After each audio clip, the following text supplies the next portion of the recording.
Հայաստանի երկրորդ նախագահ Ռոբերտ Քոչարյանը դեմ է Սերժ Սարգսյանի նախաձեռնությանը բարեփոխել սահմանադրությունը։ Իր ոչ պաշտոնական կայքին տված հարցազրույցում նախկին նախագահը պնդում է, թե բարեփոխման նախաձեռնությունը բխում է բացառապես իշխանություններից, հնչած բացատրությունները համոզիչ չեն, ծայրահեղ հեղեղուկ, ինչը եւ առաջարկվող փոփոխությունների իրական նպատակների վերաբերյալ լուրջ կասկածներ է առաջացրել։ Հասունացել է այդպիսի բարեփոխումն ընդհանրապես եւ ինչքանով է սահմանադրությունը խանգարում իշխանություններին համարժեք արձագանքել առաջ եկող մարտահրավերներին, հարց է բարձրացնում Ռոբերտ Քոչարյանն ու ընդգծում. չկա երկրի առջև ծառացած ոչ մի կենսական խնդիր, որի լուծմանը խոչընդոտի գործող սահմանադրությունը։ Ստեղծված իրավիճակը Քոչարյանը հակադրում է իր պաշտոնավարման օրոք 2005 թվականին անցկացված սահմանադրական հանրաքվեին, պնդելով, որ այն կյանքի է կոչվել տրամագծորեն հակառակ պայմաններում, երբ փոփոխությունները դարձել էին երկրի քաղաքական օրակարգի հասունացած հարցերից եւ Եվրախորհրդին անդամակցության պարտավորություններից մեկը։ Բացի այդ կային հասարակական սպասումներ։ Այս գործոններից ոչ մեկն այսօր գոյություն չունի, բայց եւ այնպես նույնիսկ այդպիսի գործոնների առկայության պայմաններում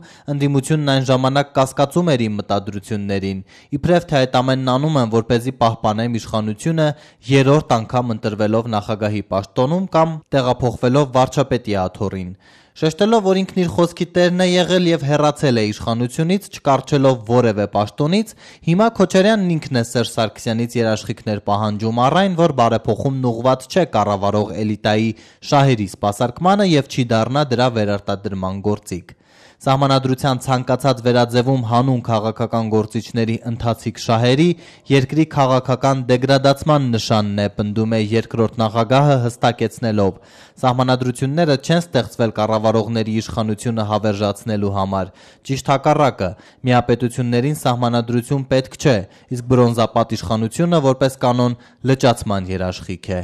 Սահմանադրության հաճախակի փոփոխություններն ընդհանրապես կասկածելի որակելով նախկին նախագահը կարծիք է հայտնում, թե երկրում առանց այդ էլ խնդիրների մի ստվար զանգված է կուտակվել, իշխանությունը կարող է ուշադրությունը կենտրոնացնել դրանց լուծման վրա։ Մի խոսքով սահմանադրությունը հարկավոր է փոխել այն ժամանակ, երբ չի կարելի դա չանել, եզրափակում է Ռոբերտ Քոչարյանը։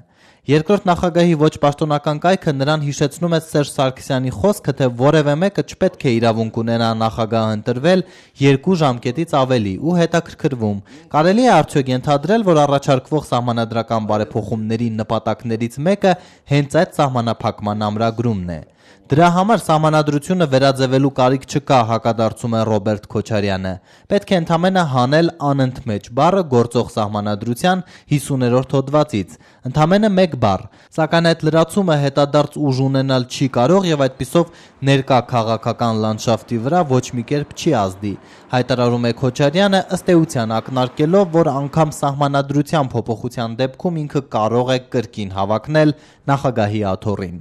Հարցազրույցի ավարտին Ռոբերտ Քոչարյանն արդեն ավելի սուր տոնով է հեռակա բանավեճի մեջ մտնում Սերժ Սարգսյանի հետ։ Քոչարյանի ոչ պաշտոնական կայքը հիշեցնելով Սերժ Սարգսյանի ելույթը Հանրապետական կուսակցության խորհրդի վերջին նիստում, թե որոշ նախկին բարձրաստիճան դեմքեր փնտրում են իրենց հաջողությունը գործող իշխանության ձախողումներում, պնդում է, որ սա բավականին թափանցիկ ակնարկ է հենց Քոչարյանի հասցեին։ Ի պատասխան երկրորդ նախագահն ասում է. Բանավիճել նրա հետ չեմ պատրաստվում, քանի որ խոսքը իր սուբյեկտիվ զգացումների մասին է։